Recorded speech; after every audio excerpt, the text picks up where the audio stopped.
terjadi di setiap agama. Agama Hindu sama agama Buddha itu mengajarkan tentang cinta kasih dan harmoni.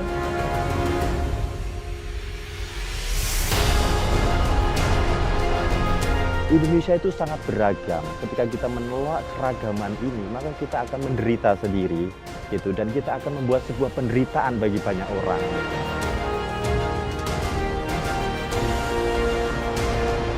Ketika waktu itu saya bisa membayangkan tentunya ini kehidupan pada waktu itu ya mungkin ada sedikit gesekan-gesekan, tapi banyak sekali yang baik positifnya, harmoni sekali, lihat sekali. Ini kalau ini bukti candi ini yang membuktikan, bangunan-bangunan candi ini yang membuktikan.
Jadi ada yang menarik dan unik di Candi Prambanan ini, di salah satu bait prasasti Siwagerha itu menyebutkan ada satu kata luah in alihaken. Luah in alihaken itu yang artinya sungai yang dialihkan. Ada beberapa persepsi atau pendapat tentang luah in alihaken itu. Yang pertama itu adalah luah itu adalah sungai. Jadi di sekitar Prambanan atau di samping Candi Prambanan ini kan ada Sungai Opak. Nah, dengan merujuk kata luah in alihaken itu, dulu kemungkinan sungainya Opak itu menabrak titik suci dari Candi Prambanan. Ketika ada sungai di situ dan sudah ditentukan oleh si pembuat candi, si pendetanya bahwa titik sucinya itu ada di tengah-tengah sungai, maka sungai itu harus dipindahkan atau dialihkan alirannya. Selain itu juga ada bukti penelitian bahwa di bawah Candi Prambanan ini terdapat aliran sungai purba. Nah, jadi itu kan menunjukkan bahwa ya kata luah in alihaken itu ya memang artinya sungai yang dialihkan. Jadi di Candi Prambanan ini dewa utamanya adalah Dewa Siwa Mahadewa. Seperti kita ketahui di sini, Dewa Siwa Mahadewa itu bagi umat Hindu merupakan dewa sebagai pemeralina atau dia pengembali. Di Candi Prambanan sendiri atau arca-arca di Candi Prambanan ini itu tidak mengikuti satuan tala yang ada di India. Menurut Supratikno Raharjo di dalam bukunya itu bahwa seniman Jawa pada zaman dahulu itu cenderung memodifikasi dan disesuaikan dengan kultur budaya Indonesia. Arca di Candi Prambanan ini menyimpang dari ketentuan pokok yang sudah ditentukan dari India.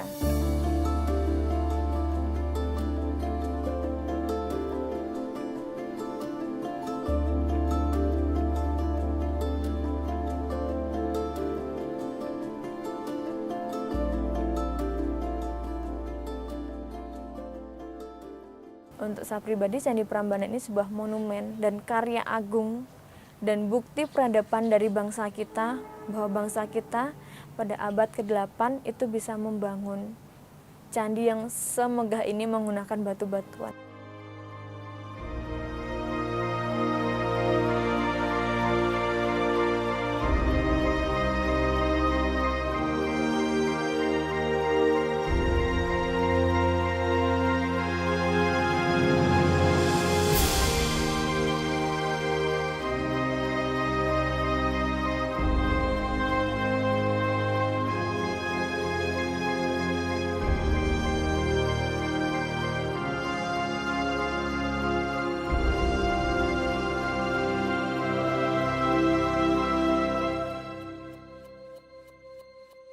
Satu hal yang menarik bagi kami Kita bisa mengetahui sebuah teknologi mengapa batu candi itu ketika ditempatkan di sana tuh dia tidak geser atau goyang.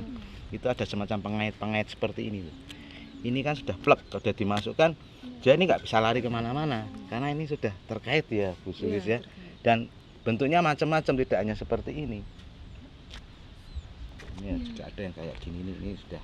Nah ini ya, jadi memang sebenarnya Candi Sewu ini merupakan citra dari kekayaan atau nenek moyang kita sudah bisa mengadopsi berbagai macam ilmu pengetahuan. Nah ketika itu pada saat pemerintahan Rakai Panangkaran yang beragama Buddha memerintahkan untuk membangun sebuah bangunan suci, dan bangunan suci itu yang dimaksud adalah Candi Sewu ini, candi yang berlatar agama Buddha. Ketika membangun itu berbagai macam metode diterapkan di sini. Nah, berbagai metode ada beberapa tahapan. Yang pertama hanya sebatas membangun semacam altar dan di situ ada arca manjusri, salah satu dewa dalam agama Buddha. Namun setelah itu berkembangnya pengetahuan akhirnya bisa altar itu akhirnya dibangunlah sebuah bangunan yang menutupi altar itu, dan tampak seperti yang dapat kita saksikan sekarang, bangunan induk Candi Sewu. Setelah itu baru kemudian pengetahuan itu di mana Candi Sewu memiliki 4 buah penampil dan ada lorongnya, diadopsi untuk membangun bangunan yang lebih mudah, yaitu Candi Prambanan yang dibangun oleh rakyat Piketan yang beragama Hindu. Nah, ketika sudah menemukan teknologi Candi Sewu ini, di mana ada satu buah candi bangunan utama bilik, kemudian ada bangunan 4 penampil, ada lorongnya. Kemudian ketika membangun Prambanan, 4 penampil ini dijadikan satu, tidak ada lorong, seolah-olah seperti dimampatkan krek gitu, sehingga bisa memunculkan sebuah arsitektur bangunan yang tinggi seperti Candi Prambanan ini. Nah, teknologi seperti ini belajarnya adalah dari Candi Sewu. Prosesnya panjang ya, untuk batu ini bisa kita susun kembali. Nanti kita lihat apa namanya susunan percobaannya. Nanti ada beberapa batu yang sudah bisa diidentifikasi, disusun percobaan, dan akhirnya nanti bisa membentuk seperti bangunan ini. Ini semuanya hasil dari susunan percobaan. Nah itu karya-karya mahakarya nenek moyang ini kan sangat luar biasa jika kita bisa mengenalkan ke masyarakat dengan baik. Artinya tidak hanya ini bangunan ini sungguh bagus megah, tapi di balik itu tentunya ada hal lain. Keterkaitan antara bagaimana nenek moyang kita bisa mengadopsi ini tentunya tidak terlepas dari kehidupan sosial masyarakat pada waktu itu, bahwa masyarakat pada waktu itu tidak memilih dan tidak memilah mana yang itu baik bagi pembangunan bangunan suci, entah itu dari agama apa atau mungkin dari awalnya agama Buddha, ya mereka tetap bisa mengadopsi karena bagi mereka adalah suatu pengetahuan dan itu tidak bisa dipisah-pisahkan itu dari agama Buddha atau apa tidak, karena pada prinsipnya bangunan candi itu yang ada di Indonesia itu akarnya sama, semuanya sama, konsepnya sama, intinya itu. Hanya yang membedakan latar belakang keagamaan saja. Kalau di Buddha tentunya dicirikan dengan bangunan candi yang memiliki stupa. Kalau di candi Hindu tidak ada stupa, diganti dengan kemuncak yang biasanya disebut dengan ratna. Itu yang di candi Hindu. Inilah yang kita sebut sebagai suatu pengetahuan di mana toleransi masyarakat pada waktu itu sudah menganggap bahwa kalau kita bisa berjalan beriringan bersama, tentunya apapun yang kita perbuat, kita kerjakan terkait dengan pembangunan bangunan suci bisa menjadi sebuah karya yang maha luar biasa.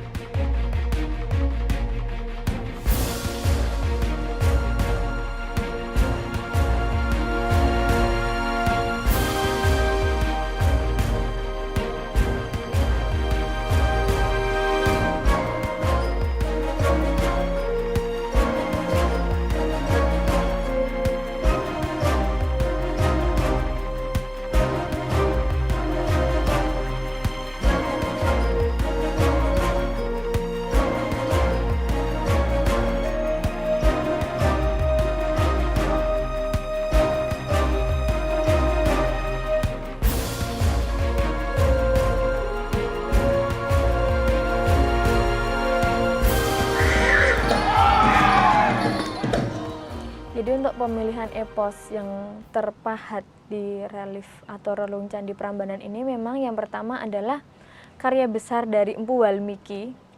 Ya, jadi Empu Walmiki itu di dalam kekawinnya itu dia menyebutkan bahwa selama gunung masih tegak berdiri dan selama lautan itu masih berisikan air, saat itu pula kitab Ramayana, cerita kisah cinta antara Rama dan Sinta itu akan terus dikenang sepanjang jalan, sepanjang masa. Iki Prambanan iki sak kompleks karo jenenge Candi Sewu.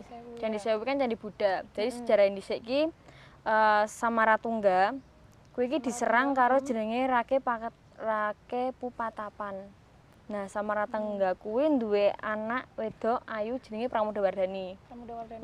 Si Rake Patakan Pupalar kuwi duwe anak lenang jenenge Rake Pikatan. Nah, mereka tuh berantem terus antara Buddha karo Hindu kuwi berantem. Nah, terus jalan tengahnya kuwi Sri Pramodawardhani karo Pikatan menikah. Jadi itu kayak apa ya? Perkawinan politik, perkawinan dua agama antara antara Buddha karo Hindu. Nah, makanya itu kenapa Candi Prambanan karo si Sewu kuwi berdekatan. Jadi yang terdapat cerita Ramayana itu hanya di Candi Siwa dan di Candi Brahma. Sedangkan di Candi Wisnu itu ceritanya adalah Krishnayana. Nah, kenapa Krishna? Karena memang salah satu awatara Dewa Wisnu yang terkenal itu adalah Krishna.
Kita di Indonesia ini bineka, beragam sejak awal, tetapi punya tujuan yang sama, punya substansi tujuan yang sama, yaitu membangun negara Republik Indonesia yang aman, damai, sejahtera, dan berketuhanan.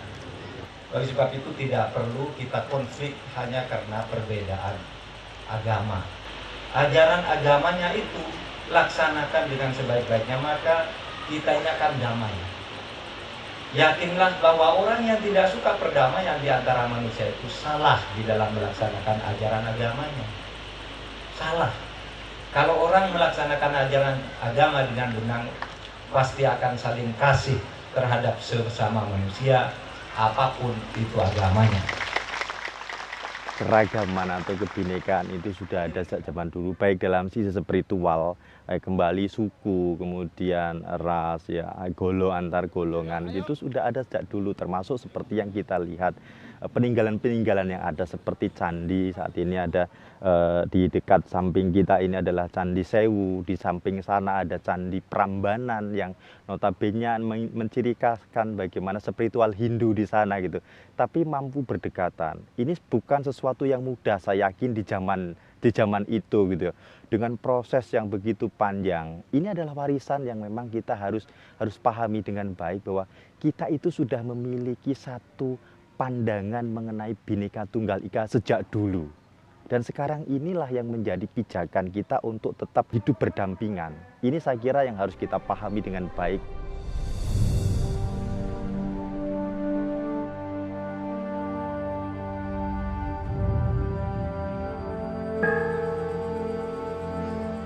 Namo Samyang Adi Buddhaya.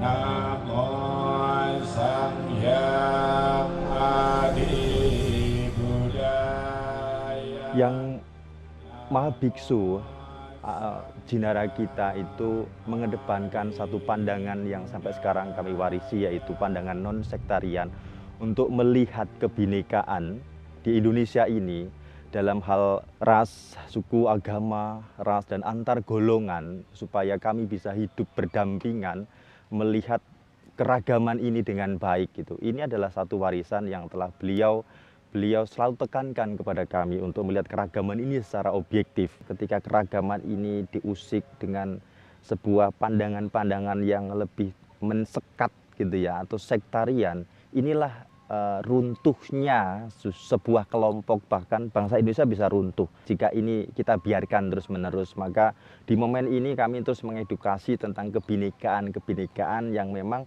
ini juga banyak bersumber dari pesan-pesan leluhur guru-guru Dharma kami di zaman dulu ketika agama Buddha itu cukup berkembang di Indonesia. Nilai dari Waisak ini adalah sesungguhnya memahami dari perbedaan dari masing-masing individu, bahwa kebinekaan akan memandang segala sesuatunya dengan keberagaman. Sesungguhnya kehidupan ini telah memberikan kemerdekaan, kesejahteraan, kedamaian bagi diri kita bersama. Kalau kita melihat sampai sekarang pun umat Hindu masih datang ke Prambanan gitu ya, umat Buddha pun masih datang ke Candi Sewu ini. Saya kira ini sesuatu yang menarik gitu ya. Bahkan kita pun tidak pernah mengusik apa yang ada di sana gitu ya, melirik atau menghakimi apapun yang ada di sana. Kami melihat bahwa dua hal ini adalah kekayaan bangsa, kekayaan spiritual gitu, yang memang harus dijaga, karena dua tempat ini adalah untuk mendamaikan batin dengan cara masing-masing. Ini saya kira pesan toleransi yang harus betul-betul kita pahami gitu.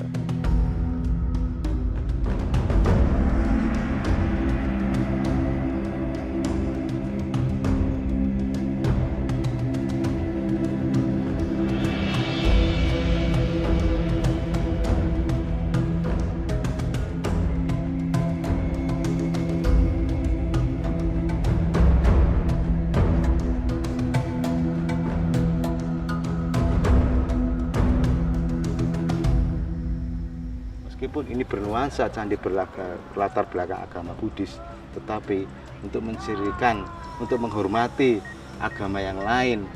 Dalam hal itu pada waktu itu berkembang juga agama Hindu yang mayoritas penganutnya juga cukup besar, juga merupakan bagian dari agama sebuah kerajaan. Maka arsitektur ini terjawab di sini.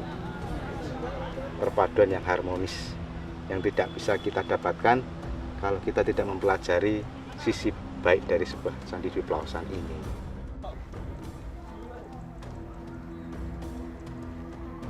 Kemudian terkait dengan Candi Sewu ini, memang nenek moyang kita ketika membangun ini konsepnya adalah replika dari alam semesta. Replika alam semesta ini diwujudkan, dilambangkan dengan adanya Candi Induk Sewu sebagai pusat dunia atau gunung merunya. Kemudian dikelilingi oleh 7 samudera dan 7 pegunungan.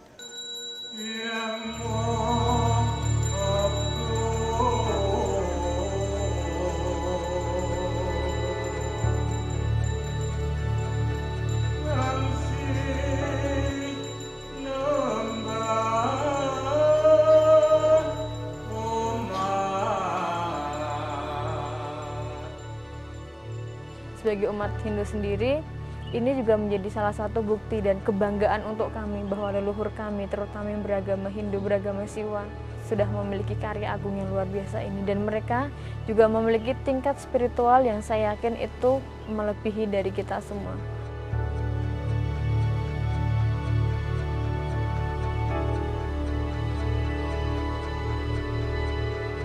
Kalau untuk ruh dari suatu bangunan suci Hindu itu, jadi ada sebuah jiwa yang ditanamkan di sebuah bangunan Hindu itu adalah namanya Pancadhatu, atau dalam bahasa orang-orang ahli arkeologi menyebutnya adalah peripih. Seperti kita ketahui bahwa peripih yang ada di Candi Prambanan ini memang kebanyakan sudah diambil, sudah diangkat, dan itu otomatis adalah jiwa atau ruh dari suatu candi itu hilang. Meskipun di dalam hati saya sebagai seorang arkeolog dan sebagai seorang Hindu sangat berkecil hati karena bangunan ini sudah tidak bisa dikatakan lagi sebagai bangunan keagamaan karena jiwa atau ruhnya itu sudah hilang dari tempatnya.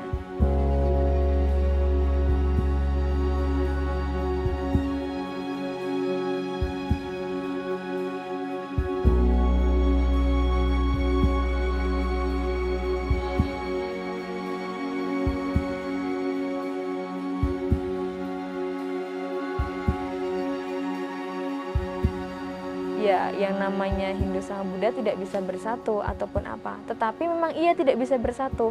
Tetapi dengan kita sering menghargai bahwa perbedaan itu maka akan menghasilkan suatu karya agung yang sangat luar biasa. Seperti Kompleks Prambanan dan Candi Sewu ini. Meskipun dua-duanya berdekatan, dan itu menunjukkan bahwa kedekatan emosional kita, kedekatan cinta kasih antara Hindu sama Buddha itu akan terus terjalin sampai kapanpun.